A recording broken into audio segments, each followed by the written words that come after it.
আজ তুমি তোমার ভালোবাসার মানুষের জন্য নিজের মনের পছন্দের শাড়ি আর গয়না কিনলে, সঙ্গে করে আমাকে নিয়ে গেলে কেন গো? আমার যা বোঝার তা তো আমি বুঝেই গেছি, আর সেটা আজ নয়, প্রথম দিনই বুঝেছি। যদিও থাকার ইচ্ছে ছিল, একটা বিশেষ কারণে আমি তোমার কাছে ছিলাম, আর একটা বিশেষ কারণেই আমি তোমাকে ছেড়ে চলে যাচ্ছি। যদি কখনো ফিরে আসি, তোমার সঙ্গে কথা বলবো, সব বলবো। আমার ভালোবাসা জেনে আমার প্রণাম নিও। ইতি, পার্বতী। গেলেই যখন কোথায় গেলে জানিয়ে যেতে পারতে পার্বতী, তাহলে আর শুধু শুধু আমাকে চিন্তা ভাবনা করতে হতো না। তবে এরকম যে কিছু একটা ঘটতে পারে সেই খোঁজ আমার কাছে ছিল। আমি শুধু ভেবেছিলাম এখন নয়, আরো কিছুদিন পরে ঘটবে। যাক, তবুও তুমি আমার বাড়ি থেকে মিসিং হওয়া মানে আমাকে অনেক প্রশ্নের মুখোমুখি হতে হবে। তুমি কোথায় যাচ্ছ আমাকে জানিয়ে গেলেই পারতে।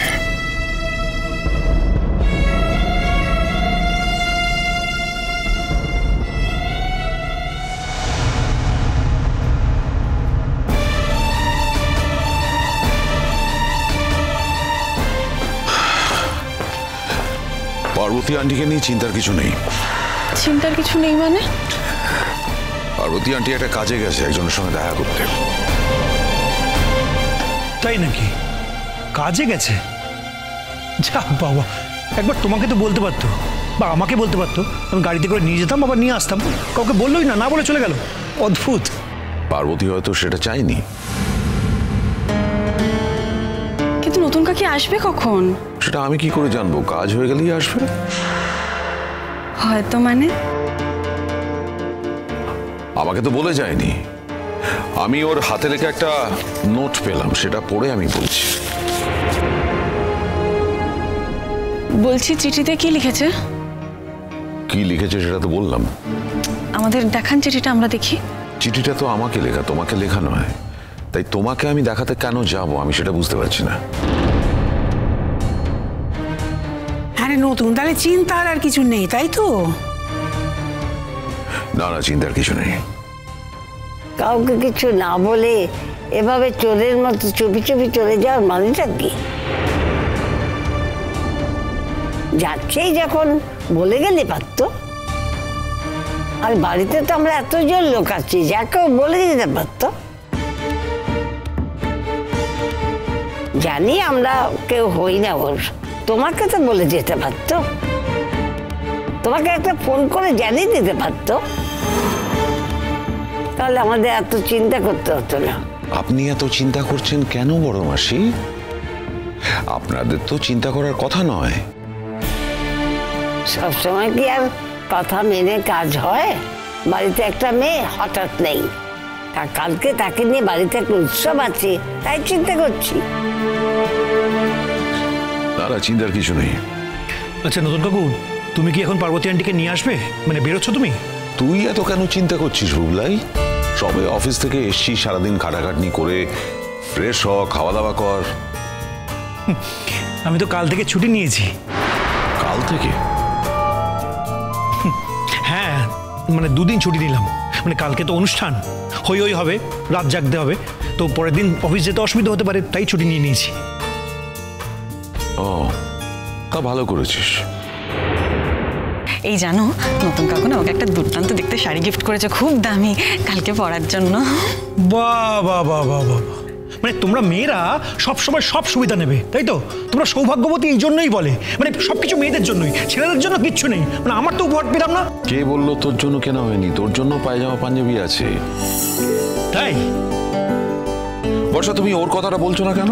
যা দেখেছেন, আমি ভাবলাম ওকে একটু সারপ্রাইজ দেবো। দেখ, আরে আছে, তোমার জন্যও আছে, পাজামা পাঞ্জাবি সব রয়েছে। নতুন কাকু, আপনি তো ও বাড়ি গেছিলেন, ও বাড়িতে সবার জন্য শাড়ি টাড়ি কিনেছেন তো? অফকোর্স, আমার বিয়ে, এত বছর পর হচ্ছে, সেখানে সবাই যদি নতুন জামা কাপড় পরে আমার তো ভালো লাগবে। সবাই মানে মামনি, মামনিকেও শাড়ি কিনে দিয়েছেন তো? তোমার কেন মনে হচ্ছে তোমার মামনি বাদ সবার মধ্য থেকে? তোমার মামনি পেতে পারে না? তোমার মামনিকে ছাড়া তো এই অনুষ্ঠানটাই হবে না। তোমার মামনিকে আমি সব থেকে ভালো শাড়িটা দিয়েছি। মায়ের যা শরীরের অবস্থা এখন, মা কি পড়তে পারবে? মানে আমার মনে হয় না পড়তে পারবে। পড়বে পড়বে, ঠিক পড়বে। তোর মা আজকে ভালোই আছে, মাছ বেটা। আচ্ছা তাই, ভালো।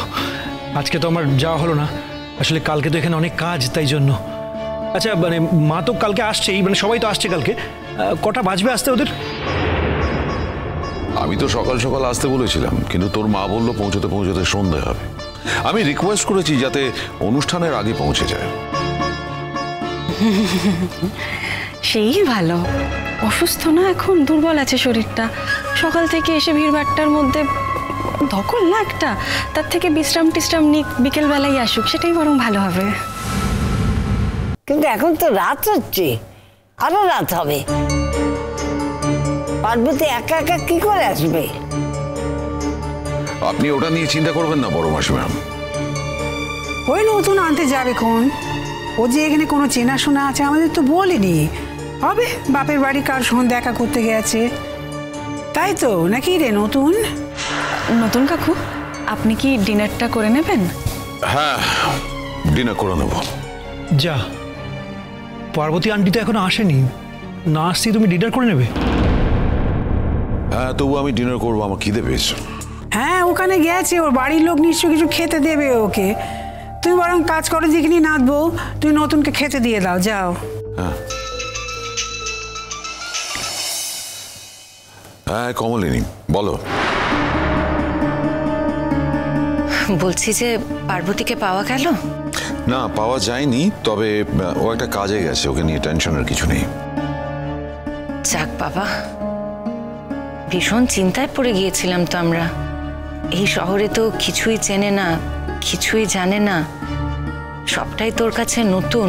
হ্যাঁ, তা অবশ্য ঠিক। তুমি চিন্তা করো না, আর কাল একটু তাড়াতাড়ি এসো। আমি তো বলেইছি আমার যেতে যেতে সন্ধে হবে। তুমি অন্তত 5টার আগে আসার চেষ্টা করো। কেন 5টার আগে কি? আসলে 5টা নাগাদ রেজিস্ট্রেশনটা হবে তো, সেই জন্য বলছিলাম। ও, তুমি যদি সাক্ষী হিসেবে সই করতে আমার ভালো লাগতো। তোমার দাদা বৌদি আছেন, বাড়িতে তো আরো লোকজন আছেন, তুমি আমাকে সাক্ষী করতে চাইছো কেন? সে কি, তুমি আর বাকি সবাই কি এক? তোমার সঙ্গে আমার কত কালের আলাপ পরিচয়, কত কালের বন্ধুত্ব, তোমাকে তো আমি সাক্ষী হিসেবে চাইতেই পারি। ঠিক আছে, আমি যদি গিয়ে পৌঁছতে পারি তাহলে। না না না, গিয়ে পৌঁছতে পারিটারি নয়, তুমি চাইলেই পৌঁছে যেতে পারবে। আচ্ছা ঠিক আছে। তুমি কি কারোর সঙ্গে কথা বলবে? বড় মাসি আছে, মাসি আছে, এখানে বুবলাই বর্ষা আছে, আলাদাভাবে কারোর সঙ্গে কথা বলতে চাও? আমার না খুব টায়ার্ড লাগছে, আসলে এখনো তো পুরোপুরি সুস্থ হইনি আমি। আমি না একটুখানি বিশ্রাম নেব। তুমি বরং একটু আমার হয়ে সবাইকে বলে দাও, আমি তো কাল যাবই, তখন গিয়ে সবার সঙ্গে কথাবার্তা হবে।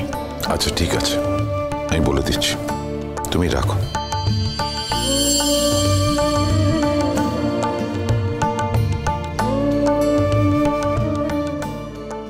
কত নির্বিবাদে বলে যেতে পারো, আমি তোমার অনেক দিনের বন্ধু, তাই তোমার বিয়ের সাক্ষী, তোমার বিয়ের উইটনেস হিসেবে আমি থাকলে তোমার ভালো লাগবে। অনেক কিছু ঘটা শুরু হয়ে গেছে কমলিনী, আরো অনেক কিছু ঘটবে, কিন্তু সব থেকে বড় ঘটনা যা ঘটবে তা হলো